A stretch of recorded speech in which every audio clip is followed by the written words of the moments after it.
আসসালামু আলাইকুম। প্রিয় দর্শক, অন্য মঞ্চের আলাপ চাইতে আপনাদের সকলকে আমন্ত্রণ জানাচ্ছি। তারেক রহমান 700 মিলিয়ন ডলার বা 70 কোটি ডলার ঘুষের বিনিময়ে রফা করেছেন কিছু প্রকল্প চীনের সঙ্গে।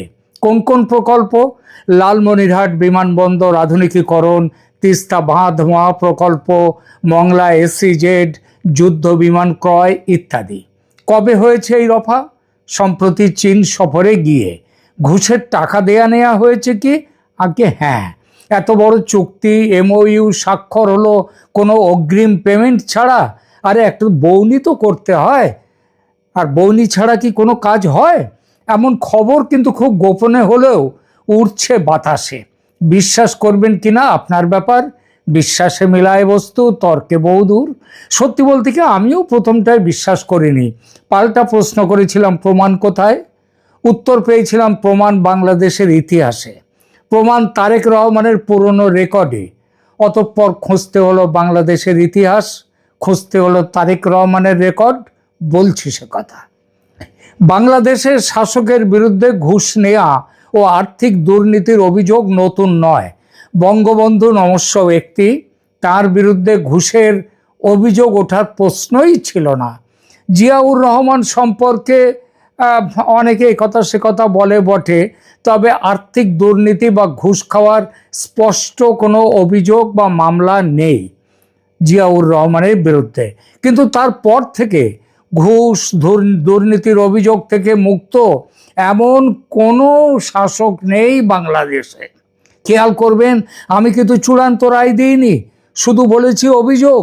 কে চোর আর কে চোর নয় সেটা বলবেন আপনারা। আমি শুধু বলছি, বাংলাদেশের স্বাধীনতার পর থেকে হুসেইন মোহাম্মদ এরশাদ, খালেদা জিয়া এবং শেখ হাসিনার মতো শীর্ষ রাষ্ট্র সরকার প্রধানরা ঘুষ ও আর্থিক দুর্নীতির অভিযোগে অভিযুক্ত হয়েছেন, আইনি প্রক্রিয়ার মুখোমুখি হয়েছেন। 1990 সালে ক্ষমতাচ্যুত হওয়ার পর সাবেক রাষ্ট্রপতি হুসেন মোহাম্মদ এরশাদের বিরুদ্ধে জাপানি রাডার কেনা সহ বেশ কয়েকটি ক্ষমতার অপব্যবহার ও দুর্নীতির মামলা হয়। আদালত তাকে কয়েকটি মামলায় দোষী সাব্যস্ত করে কারাদণ্ড দেয় এবং তিনি দীর্ঘদিন কারাবাস করেন। তিনি প্রথম শীর্ষ শাসক যিনি দুর্নীতির দায়ে আইনগতভাবে সাজাপ্রাপ্ত হন। এরপর তিনবারের সাবেক প্রধানমন্ত্রী ও বিএনপি চেয়ারপারসন খালেদা জিয়ার কথা ধরুন। তার বিরুদ্ধে জিয়া অরফানেজ ট্রাস্ট ও জিয়া চ্যারিটেবল ট্রাস্টের অর্থ আত্মসাতের অভিযোগে মামলা হয়েছিল। বিচারিক আদালতে সাজা হলেও পরবর্তী সময়ে ওই 24 আগস্ট অভ্যুত্থানের পর, কারণ ওই অভ্যুত্থানের তার দলও তো একটা শরিক ছিল, তো সেই অভ্যুত্থানের পর নতুন সরকার গঠিত হওয়ার পর অন্তর্বর্তী সরকার মোহাম্মদ ইউনূসের ব্যবস্থাপনায় দেশের উচ্চ আদালত ও সুপ্রিম কোর্ট তাকে এসব দুর্নীতি মামলা থেকে সম্পূর্ণ খালাস করে দেয়। আসা যাক তারপরে শেখ হাসিনা ও তার পরিবারের আর্থিক দুর্নীতি প্রসঙ্গে। এটা অনেকেই মানবেন না, যারা আওয়ামী লীগ তারা বলবেন না না শেখ হাসিনার নামে কোনো কিছু নেই। কিছু নেই সেটা নয়, কিছু তো ছিল। আমি আবার বলছি, অভিযোগ তো ছিল, সত্যি মিথ্যা আমি বলছি না। রূপপুর পারমাণবিক বিদ্যুৎ কেন্দ্র প্রকল্প থেকে প্রায় 5 বিলিয়ন মার্কিন ডলার মানে প্রায় 59,000 কোটি টাকা আত্মসাৎ ও ঘুষ নেওয়ার অভিযোগ উঠেছে সাবেক প্রধানমন্ত্রী শেখ হাসিনা, তার ছেলে সজীব ওয়াজেদ জয় এবং তার তার কি বলবো বোনের ছেলে, এই বোনের মেয়ে ব্রিটিশ এমপি টিউলিপ সিদ্দিক সহ পরিবারের অন্যান্য সদস্যদের বিরুদ্ধে। অভিযোগ রয়েছে যে প্রকল্পের ঠিকাদারি প্রতিষ্ঠান রাশিয়ার রোসাটম তাদের কাছ থেকে অতিরিক্ত ব্যয় দেখিয়ে অন্যান্য অপকৌশলে এই অর্থ মালয়েশিয়ার বিভিন্ন ব্যাংক ও অফশোর অ্যাকাউন্টে পাচার করা হয়েছে। বাংলাদেশের দুর্নীতি দমন কমিশন এ বিষয়ে অনুসন্ধান শুরু করলেও শেখ হাসিনার পরিবার ও সংশ্লিষ্ট পক্ষগুলো এই অভিযোগ সম্পূর্ণ অস্বীকার করেছে। এর মধ্যে ওই মালয়েশিয়ার নাম করলাম না, মালয়েশিয়ার বিভিন্ন ব্যাংক আর অফশোর অ্যাকাউন্টে পাচার করা হয়েছিল টাকা। এবারও দেখুন, আমাদের তারেক রহমান সাহেব তিনি চীন যাওয়ার আগে তিনি মালয়েশিয়া ঘুরে গেলেন, ওদের ব্যবস্থাপনা তৈরি করার জন্য, তাই নাই কি? আপনারা এটা ভাববেন, ভেবে বলবেন।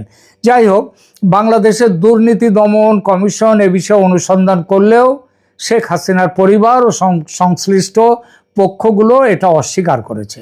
এছাড়া রাশিয়ার পক্ষ থেকেও এই $5 বিলিয়ন ঘুষের গল্পকে ভিত্তিহীন ও গুজব বলে জানানো হয়েছে। এরপরেও আছে শেখ হাসিনার বিরুদ্ধে পদ্মা সেতু দুর্নীতি ষড়যন্ত্রের অভিযোগ উঠেছে, সেটা কিন্তু পরবর্তীকালে সেই অভিযোগের কোনো ভিত্তি পাওয়া যায়নি বলে মামলা খারিজ করে দেয় কানাডার এক আদালত। এছাড়া মেট্রো রেল ও মেগা প্রকল্প, ঢাকা মেট্রো রেল সহ বিভিন্ন বড় বড় অবকাঠামো উন্নয়ন প্রকল্পে অতিরিক্ত ব্যয় দেখিয়ে কস্ট ইনফ্লেশন করে টাকা নেওয়া হয়েছে ইত্যাদি বলা হয়েছে। এছাড়া শেখ হাসিনার বিরুদ্ধে ব্যাংক কেলেঙ্কারি, শেয়ার বাজার কেলেঙ্কারি ইত্যাদি নানান প্রকল্পে আর্থিক দুর্নীতির অভিযোগ তার বিরুদ্ধে উঠেছে। সম্প্রতি বিভিন্ন মামলায় এই সরকার, অবশ্য এই সরকারের আমলে এগুলোকে তো বিচার বলে না, এগুলোকে বলে কুবিচার, এগুলো আইনের গর্ভস্রাব হয়েছে এখানে, তবে তার শাস্তি ঘোষণা হয়েছে। তবে বাংলাদেশে কি দেখা গেছে, শাসকের হুকুমে চলে বিচার ব্যবস্থা, শাসক যেটা বলবে সেইটা হবে। অতএব আওয়ামী লীগ ক্ষমতায় এলে শেখ হাসিনার শাস্তিও বেগম জিয়ার মতো মকুব হয়ে যেতে পারে এবং যাবে। শেখ হাসিনার পতনের পর অন্তর্বর্তী সরকারের প্রধান উপদেষ্টা হন নোবেলজয়ী মোহাম্মদ ইউনূস। এই পদটি বকলমে প্রধানমন্ত্রীর। দুর্নীতির অভিযোগ তার বিরুদ্ধেও কম নয়। প্রধান উপদেষ্টা হওয়ার আগে তার বিরুদ্ধে অভিযোগ ছিল গ্রামীণ টেলিকমের শ্রমিক ও কর্মচারীদের চাকরি স্থায়ী না করা, শ্রমিকদের জন্য কল্যাণ তহবিল গঠন না করা, নিয়ম অনুযায়ী যেটা করা উচিত ছিল, কোম্পানির নিট মুনাফার 5% শ্রমিকদের মাঝে বন্টন করার কথা, সেটাও করেননি। বরং তিনি আমেরিকায় গিয়ে সেখানকার ডেমোক্র্যাটদেরকে প্রচুর টাকা দিয়েছেন এবং নিজের সম্পত্তি বাড়িয়েছেন। এই সব মামলাই ছিল মোহাম্মদ ইউনূসের আর্থিক দুর্নীতি। জানুয়ারি 2024-এ ঢাকার একটি শ্রম আদালত ডক্টর মোহাম্মদ ইউনূস এবং গ্রামীণ টেলিকমের আরও 3 শীর্ষ কর্মকর্তাকে শ্রম আইন লঙ্ঘনের মামলায় 6 মাসের কারাদণ্ড দেয়। যখন জেলে যাওয়া তার ভবিতব্য, তখন মেটিকুলাস ডিজাইনে ষড়যন্ত্রের অভ্যুত্থান হলো এবং জেলে না গিয়ে ইউনূস হলেন বকলমে প্রধানমন্ত্রী এবং প্রধানমন্ত্রী হওয়ার সঙ্গে সঙ্গে 660 কোটি টাকা আয়কর তিনি মকুব করিয়ে নিলেন। এটাকেও বাংলা কথায় বলে ভয়ঙ্কর আর্থিক দুর্নীতি। ইউনূস ছিলেন রাষ্ট্রপতির প্রধান উপদেষ্টা। আসলে অন্তর্বর্তী সরকারের প্রধান হচ্ছেন স্বয়ং রাষ্ট্রপতি মোহাম্মদ শাহাবুদ্দিন চুপ্পু। তিনি 3 দিন আগে পদত্যাগ করেছেন আর তার সঙ্গে সঙ্গেই দুর্নীতির মামলা রুজু হয়ে গেছে তার বিরুদ্ধে। কমপ্লেন কে করেছেন? বাংলাদেশ আজাদ পার্টির president lieutenant colonel retired Hasinur Rahman এবং রাষ্ট্র সংলাপ ফোরামের central committee member secretary AI নূর মোহাম্মদ আয়াস। শোনা যাচ্ছে তারেক সরকারের সাথে কোনো মামলা মোকদ্দমা হবে না তার বিরুদ্ধে, এমন এক সমঝোতা করে তিনি পদত্যাগটা করেছেন।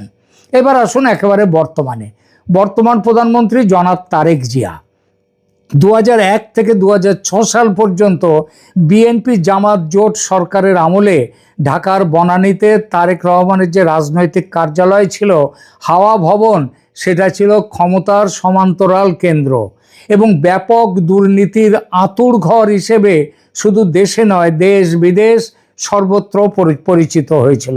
তারেক রহমানের কি নাম হয়ে গিয়েছিল তখন? 10%।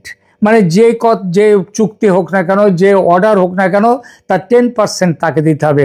আরেকজন 10%-এর নাম বাংলাদেশের বর্তমান বাবা পাকিস্তানের, সেখানে রয়েছে, তার নাম হচ্ছে বেনজির ভুট্টোর স্বামী আসিফ জারদারি, যিনি এখন পাকিস্তানের প্রেসিডেন্ট। তারও নাম ছিল 10%। সেই তারেক জিয়া আজ দেশের প্রধানমন্ত্রী। কবি নজরুলের সেই কবিতাটা মনে আছে? বিড়াল বলে মাছ খাবো না, আসছবো না, কাশি যাব, বিড়াল মাছ খাবে না। তো তারেক সাহেব যদি বলেন ঘুষ নেব না, ক্যাশ ছবো না, কেউ বিশ্বাস করবে নাকি বিশ্বাস করা যায়? বন্ধুরা, দক্ষিণ এশিয়ার রাজনীতিতে একটি বিষয় বারে বারে ফিরে আসে। যখনই কয়েক বিলিয়ন ডলারের বড় প্রকল্প, প্রতিরক্ষা ক্রয় বা বিদেশি বিনিয়োগের ঘোষণা হয়, তখনই একটি প্রশ্ন ঘুরতে শুরু করে, এই প্রকল্পগুলোর আড়ালে কত টাকা কিকব্যাক বা কমিশনের খেলা চলেছে। তারেক রহমানের সাম্প্রতিক চীন সফরের পর সামাজিক যোগাযোগ মাধ্যম ও রাজনৈতিক মহলে নানা ধরনের অভিযোগ এবং জল্পনা ছড়িয়েছে, এমনকি বিভিন্ন অঙ্কও প্রচার করা হচ্ছে। তবে এই $700 মিলিয়ন অঙ্কটা, এটা বিষয়টা সেইখান থেকে এসছে। কিন্তু প্রশ্ন হলো, এসবের কতটা তথ্য আর কতটা রাজনৈতিক প্রচার? হতেই পারে, দুটোই হতে পারে।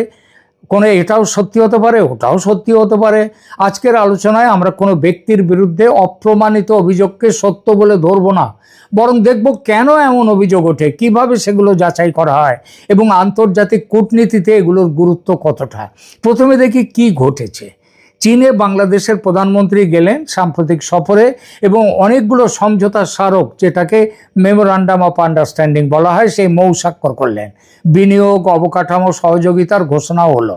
তিস্তা নদী ব্যবস্থাপনা, বন্দর, মোংলা বন্দর, শিল্পাঞ্চল সংযোগ ব্যবস্থা এবং অন্যান্য উন্নয়ন প্রকল্প নিয়ে দুই দেশের মধ্যে সহযোগিতা আরও বাড়ানোর কথা বলা হয়েছে। এগুলোর অনেকগুলো এখনো মৌ, অর্থাৎ ভবিষ্যৎ সহযোগিতার কাঠামো, প্রকল্পের অর্থায়ন, দরপত্র, চূড়ান্ত চুক্তি এবং বাস্তবায়ন, এসব ধাপ এখনো বাকি। এবার দেখি অভিযোগটা কেন ওঠে। দেখুন, বিশ্বব্যাপী বড় অবকাঠামো প্রকল্পে দুর্নীতির অভিযোগ নতুন নয়।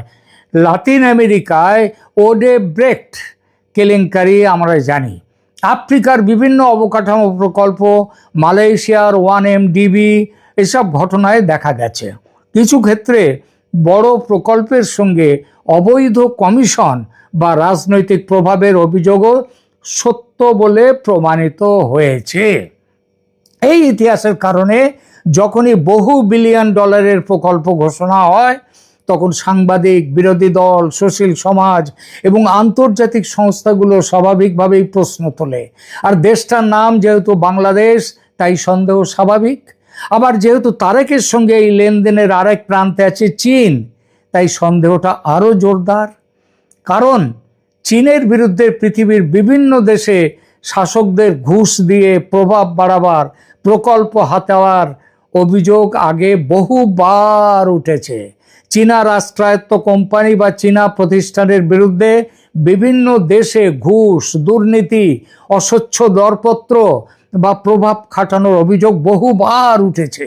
কিছু ক্ষেত্রে তদন্ত হয়েছে, কিছু ক্ষেত্রে শাস্তিও হয়েছে, আবার অনেক অভিযোগ প্রমাণ না করে বন্ধ করে দেয়া হয়েছে। এই বিষয়ে কয়েকটি উল্লেখযোগ্য উদাহরণ আপনাদের সামনে রাখি। জর্জিয়ায় China railway construction corporation CRCC 2019 সালে চীনের রাষ্ট্রায়ত্ত নির্মাণ সংস্থা CRCC এবং তাদের সহযোগী প্রতিষ্ঠানগুলিকে বিশ্ব ব্যাংকের অর্থে অর্থায়িত একটি প্রকল্পের দরপত্র প্রক্রিয়ায় প্রতারণামূলক তথ্য দেওয়ার কারণে নিষিদ্ধ করা হয়েছিল সাময়িকভাবে। এটা ঘুষ খাওয়ার রায় নয়, তবে আর্থিক দুর্নীতি। আন্তর্জাতিক প্রকল্পে অনিয়মের একটা গুরুত্বপূর্ণ নজির বেল্ট অ্যান্ড রোড। এই প্রকল্প বিশ্বব্যাংক তাদের বিশ্লেষণে বলেছে যে বড় অবকাঠামো প্রকল্পে দুর্নীতির ঝুঁকি স্বাভাবিকভাবে বেশি এবং BRI প্রকল্পগুলোতে, যেটা চীনের, তাদের স্বচ্ছতা ও ক্রয় প্রক্রিয়া উন্নত হওয়া প্রয়োজন। তবে বিশ্বব্যাংক বলেছিল BRI-এ অনেক প্রকল্প প্রশ্নের অবকাশ রাখে। হুয়াওয়ে এবং ইউরোপীয় পার্লামেন্ট, তাদের কথাটা শুনুন। বেলজিয়ামে ইউরোপীয় পার্লামেন্টের কিছু সদস্যকে ঘুষ দেওয়ার অভিযোগে হুয়াওয়েকে, মানে চীনের কোম্পানি, ঘিরে তদন্ত হয়েছে। সেই তদন্ত এখনো চলছে, অনেক প্রমাণ পাওয়া গেছে, এখনো চূড়ান্ত বিচার হয়নি। এছাড়া বহু গবেষক ও নীতি নির্ধারণী প্রতিষ্ঠান BRI প্রকল্পগুলোতে অস্বচ্ছ ঋণ, দরপত্রের সীমিত প্রতিযোগিতা এবং রাজনৈতিক প্রভাব নিয়ে উদ্বেগ প্রকাশ করেছে। তবে এই সমালোচনা থেকে প্রতিটি প্রকল্পে ঘুষ হয়েছে এমন কিছু নয়, কিন্তু চীনাদের মধ্যে ঘুষের সম্ভাবনাটা খুব বেশি। অর্থাৎ চীনা বিনিয়োগকে ঘিরে বিশ্বের বিভিন্ন দেশে বারবার দুর্নীতির অভিযোগ উঠেছে। বাংলাদেশ কিভাবে তাহলে স্বচ্ছতা নিশ্চিত করতে পারে? এরকম স্বচ্ছতা নাই হতে পারে। এবং মনে রাখতে হবে, কয়েকদিন আগে পর্যন্ত যখন তারেক রহমান লন্ডনে থাকতেন, তখন এখানে এই জামাত, NCP, এরা স্লোগান দিয়েছে, চারদিকে ছড়া শুনিয়েছে যে কি করে ওখানে খরচ চলছে, তার এখান থেকে টাকা তুলছে, ইংল্যান্ডে পাঠাচ্ছে তারেক রহমানকে, বিএনপি এটা বলেছিল, আমার কথা নয়, আপনাদের হয়তো মনে আছে। এবার আসি এই প্রসঙ্গ ছেড়ে সার্জিও গোরের সফর নিয়ে কি বলা যায়। সার্জিও গোর কাল পরশুর মধ্যেই আসছেন বাংলাদেশে।